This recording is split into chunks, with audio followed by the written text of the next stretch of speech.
Уйдун сүтүн кантип көбөйтөбүз достор? Мына уйдун сүтүн кантип көбөйтүүнүн жолун таптык. Мына фелуцин витамини азыркы учурда Кыргызстандын бардык дейин бир 40% колдонуп жатат бул мененчи.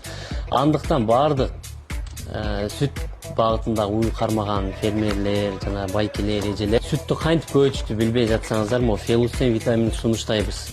Фелуцин витамини 2 литрден 3 литрге чейин сөзсүз кошот. Мындайча айтканда гарантиясын беребиз, кошот. Анан мунун өзгөчөлүктөрү достор, бул организмди витамин камсыздайт. Анан бооз болсо дагы зыяны жок. Ичиндеги торпогуна да пайда, ичинде торпогун өсүшүнө да пайда. Экинчиден альбен берип кыйналбайсыздар. Ичиндеги куртун да түшүрүп берет бул. Ичиндеги куртун да түшүрүп берет. Еще ивермектин да ролун аткарып берет да. Себеби бул жүнүн жылтыратып берет достор. Жүндү жылтыратып, бир тарапка жүнүн жаткырып берет да. Анан мунун дагы бир өзгөчөлүктөрү, жаш торпок болобу же багуудагы мал болобу, семиртем дейсиздерби, сүтүн көбөйтөм дейсиздерби, баардык багытка кетет. Фелуцин биздин азыркы учурда баардык магазиндерибизде бар.